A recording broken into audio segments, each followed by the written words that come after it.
En 1921, Gustave Viollet récidive dans le théâtre populaire de plein air avec son ami Joseph Sébastien Pons, cette fois-ci à Céré.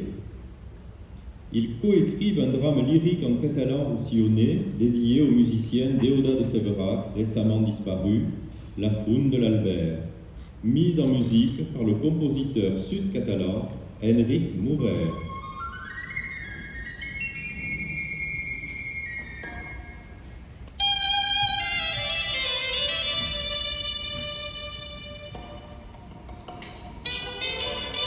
Festa major e assenyalada al temps oliu del Bimberol.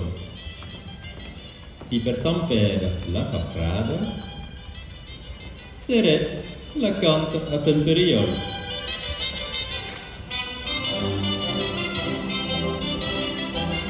A Sant Ferriol canta Seret, vinga el flabiol i el tabalet.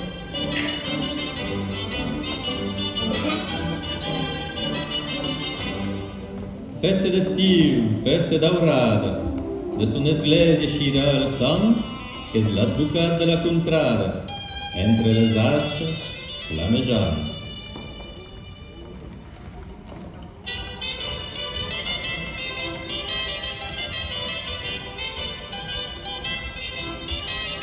Si és Sant Cristal, porta un infant.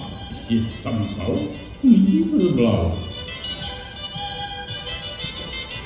Si és Sant Galdric, el donador, la pluja escampa al rosselló. Quina fruita te plau, llesta en la cistella? La cirera me plau, la maduixa vermella. Jo m'estimo millor l'arbre dolç a renió. Quina fruita te plau, llesta en la cistella? El pressec ros me plau, quan el pica la veia. Jo m'estimo millor la figa sucarella. Jo m'estimo millor un menjar de seniu. Quina fruita te plau, llesta en la cistella? La manglana me plau, al ram, quan s'escravella. Jo m'estimo millor un putu de donzella. Jo m'estimo millor la boca de pinyó.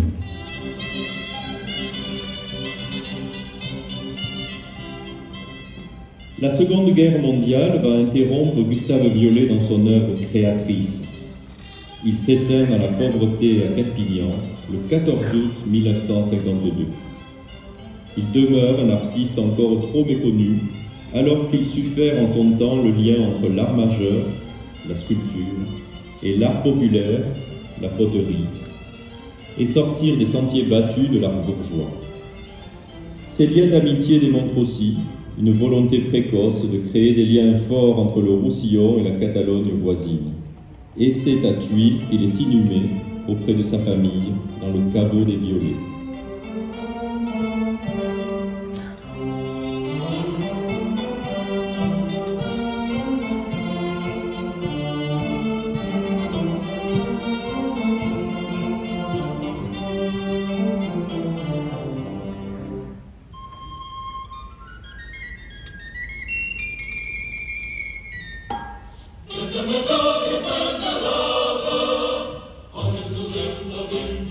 Si per San Pere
Jo